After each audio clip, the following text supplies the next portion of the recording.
mo ba, for the past 5 years doing this business full-time, hindi ko din ma-imagine na yung 500 pesos na goal ko per week para lang madagdagan yung baon ko, pwede palang kitain possibly. I started from magkano? 11.2. Pero yung total passive income na po natin, pakibasa nga po.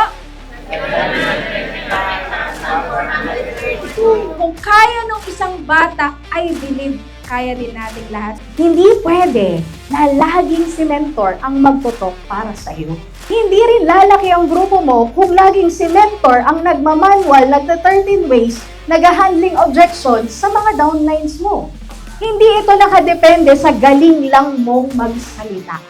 Kailangan maintindihan mo deep inside your heart kung ano yung mga topics na yun.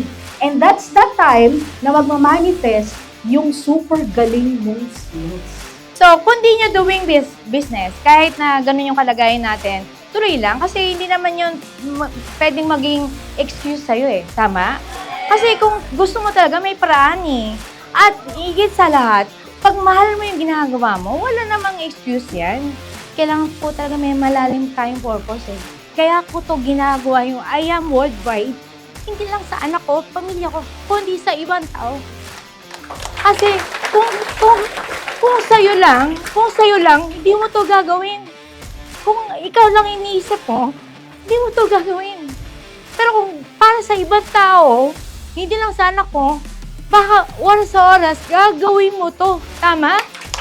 Marami po akong na-realize eh. Kailangan kong sumubok. So, nangyari po sa akin, despite na may mga kamag-anak ako na hindi naniniwala sa akin, ako tuloy pa rin. Pero eventually po, nung nagka-result po ako, alam niyo po ba, nanay, tatay, pati po yung 6 kong kapatid, lahat po napasali ko sa ganito. Pag may nakitang nagbago talaga sa'yo, ang bilis po nilang, kumbaga, mas nakukonvince po sila.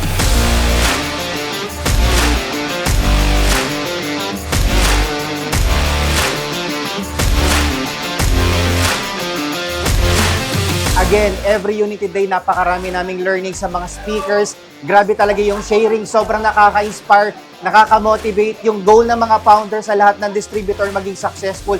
And syempre, dapat sa susunod na Unity Day, dapat ikaw naman yung present. Tayo po ay isang housewife. Grabe, napakasarap talaga umattend ng Unity Day kasi dami mong matututunan. Sobrang inspiring lahat ng nag-share na ang mga speaker natin. Ang dami mong makukuha sa kanila ng mga learnings na pwede mong i-apply sa business. Natutunan natin kung paano dun mag-handle ng challenge tsaka mag-handle ng team. Tsaka, nasabi ni Mentor TJ kanina, kung gusto mo yung isang bagay, gagawan mo ng paraan. Ang dami namin natutunan, ang daming learnings, ang daming inspiration, motivation. Tsaka nakita namin yung Vision 2030 ng company. Kaya sa susunod na Thursday, huwag kang mawawala. I am Unity Day!